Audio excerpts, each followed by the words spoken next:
Sobat Investor, saya Fahrul Fulvian dari Trimegah Sekuritas Indonesia.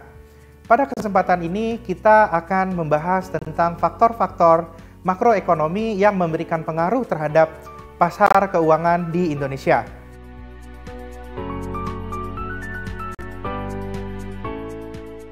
Inflasi adalah faktor penting, namun daripada itu terdapat pula faktor-faktor lain yang juga mempengaruhi kebijakan bank sentral. Seperti yang sudah saya terangkan sebelumnya, bahwa kebijakan bank sentral itu bertujuan untuk menstabilkan nilai tukar rupiah yang terlihat dari inflasi yang terkendali dan nilai tukar terhadap mata uang lainnya. Terkait dengan nilai tukar terhadap mata uang lainnya, bisa saja kejadian seperti tahun 2018, di mana inflasi Indonesia itu cenderung rendah terkendali, tapi bank sentral tetap menaikkan suku bunga karena Indonesia mengalami current account deficit yang membuat nilai rupiah terdepresiasi melawan nilai mata uang US dollar. Oleh karena itu, di sini kita bisa melihat, terutama untuk kasus Indonesia, kita baru bisa mengharapkan tingkat suku bunga itu rendah kalau tercapai dua hal, kalau inflasi kita rendah dan current account defisit kita juga cenderung rendah pula. Kalau ada kondisi absen di antara kedua-duanya, baik itu inflasi yang tinggi atau current account defisit yang lebar, kita sebaiknya tidak mengekspektasikan akan adanya kondisi suku bunga yang rendah di Indonesia.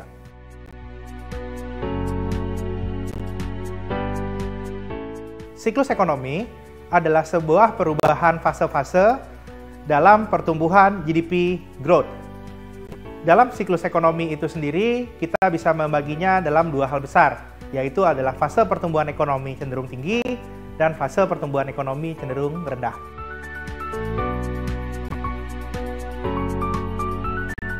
Fase-fase siklus ekonomi bisa kita jelaskan dengan penjelasan dinamika antara GDP growth dan inflation yang tadi sudah saya jelaskan. Siklus ekonomi pertama, yang merupakan siklus yang paling disukai, yaitu adalah siklus ekspansi. Yaitu ketika pertumbuhan ekonomi cenderung tinggi dan inflasi rendah. Dan siklus yang kedua, yaitu siklus ekonomi peak.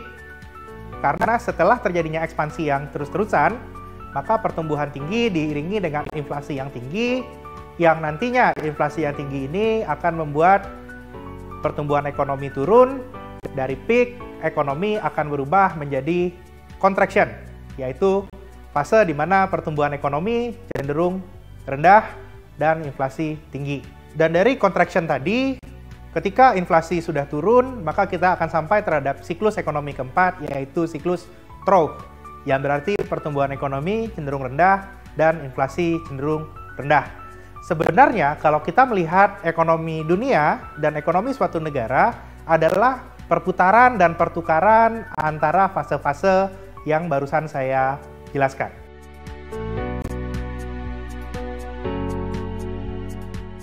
Ini adalah sebuah pertanyaan yang sangat menarik dalam siklus ekonomi tentang kenapa suara ekonomi naik dan turun, dan banyak teori ekonomi yang mencoba untuk menjelaskan hal ini. Terkait dengan hal ini, saya lebih senang menggunakan market approach yang tentunya sangat dibutuhkan oleh para praktisi pasar keuangan. Saya melihat bahwa penyebab ekonomi naik turun ini adalah greed and fear.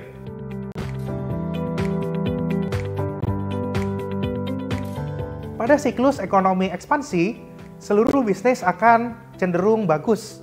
Penjualan di bisnis akan cenderung naik, maka akan membuat banyak orang untuk masuk ke bisnis tersebut. Maka dari sisi greed and fear, pada fase ini greed menjadi hal yang sangat dominan.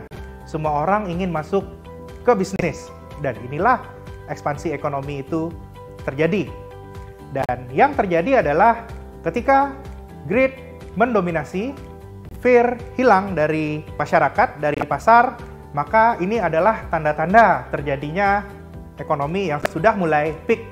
Ketika seluruh ekonomi dan pelaku itu cenderung pada peak, didominasi oleh greed, maka kemungkinan yang akan terjadi adalah ekonomi tersebut turun dan mulai mendatangkan fear, mendatangkan ketakutan di antara pelaku-pelaku pasar. Dan ketika pelaku pasar mulai takut dan pelaku bisnis mulai takut, tingkat investasi turun, tingkat pertumbuhan ekonomi turun, dan tingkat kepercayaan pasar dan investor cenderung rendah sampai nantinya ekonomi kembali ke keseimbangan barunya.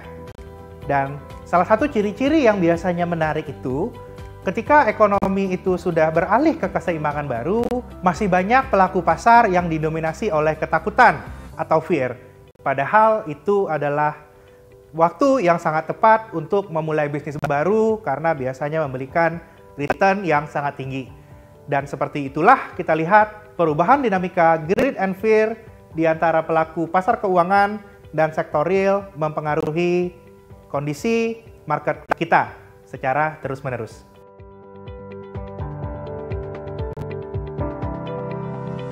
Statement itu bisa kita katakan sebagai benar. Karena sekalipun suatu ekonomi sedang mengalami kontraksi atau pertumbuhan ekonominya turun, tetap akan ada sektor-sektor tertentu yang diuntungkan. Kita contohkan di Indonesia. Pada tahun 1998, semua orang boleh mengatakan bahwa ekonomi Indonesia minus 13%. Tapi kalau kita bicara dengan eksportir pada tahun 1998, itu adalah waktu di mana bisnis mereka menjadi sangat bagus karena depresiasi rupiah. Dan di sisi lain, kalau kita lihat pada kondisi hari ini, dengan adanya perang dagang antara China dan Amerika Serikat yang pada tahun ini telah menyebabkan perlambatan ekonomi yang terasa di seluruh belahan dunia, ini tetap menjadi kesempatan bagi beberapa sektor yang tidak terdampak oleh trade war. Jadi bisa kita ambil kesimpulan, di setiap siklus ekonomi, walaupun ekonomi itu naik dan turun, akan selalu ada sektor-sektor yang diuntungkan.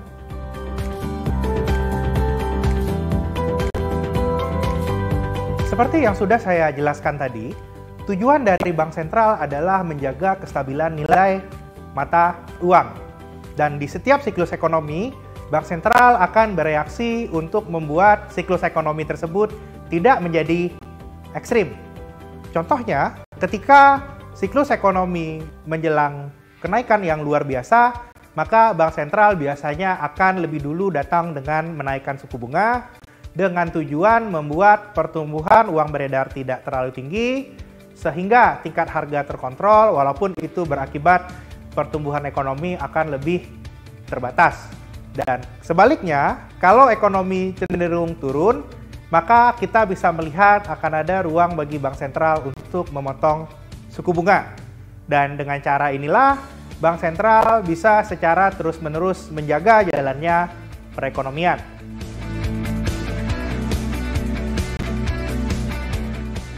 Terkait dengan ini sebenarnya pertanyaan yang agak sulit, karena untuk memforecast siklus ekonomi, kita harus benar-benar melihat bagaimana perilaku masyarakat dan perilaku produsen yang ada pada kondisi tersebut. Karena sebagian besar prediksi yang kita lakukan, yang biasanya orang-orang lakukan di pasar keuangan, sering salah.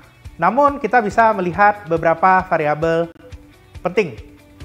Perubahan siklus ekonomi biasanya dimulai dengan adanya perubahan-perubahan ekstrim di harga komoditas dan inflasi. Harga komoditas dan inflasi biasanya menunjukkan kondisi ekonominya.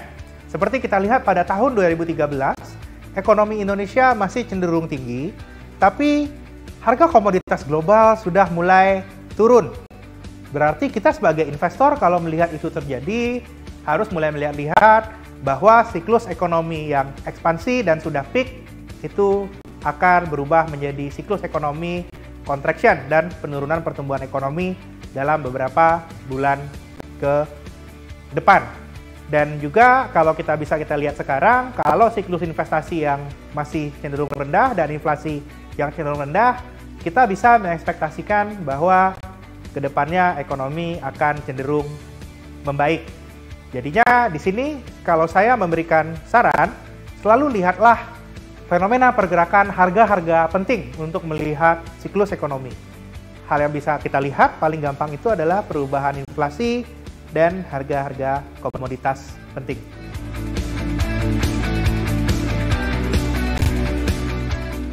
Kalau di siklus ekonomi ekspansi, pada kondisi ekonomi ekspansi ini biasanya digambarkan perusahaan-perusahaan akan mencetak keuntungan yang signifikan. Karena harga-harga belum naik, inflasi rendah, margin perusahaan juga cenderung tinggi. Pada siklus ekonomi ekspansi, saya biasanya menyarankan untuk memperbanyak investasi di saham, terutama saham-saham yang cyclical. Karena saham-saham yang cyclical ini akan mengalami kenaikan margin yang signifikan dan keuntungan yang signifikan, lalu berimbas pada harga sahamnya yang akan cenderung naik. Berikutnya adalah siklus ekonomi yang menunjukkan kondisi peak. Pada siklus ekonomi yang peak, biasanya harga-harga raw material itu cenderung naik, yang nantinya mengakibatkan inflasi. Saham-saham cyclical tadi, seperti retail, karena harga barang-barangnya sudah mulai naik, marginnya akan mulai tergerus.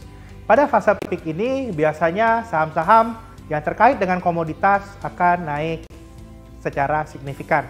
Dan pada fase ekonomi yang sudah mulai menjelang peak ini, saya merekomendasikan investor untuk mengurangi portofolio obligasi dan mulai memperbanyak portofolio money market fund. Karena money market fund cenderung stabil terhadap tren kenaikan suku bunga.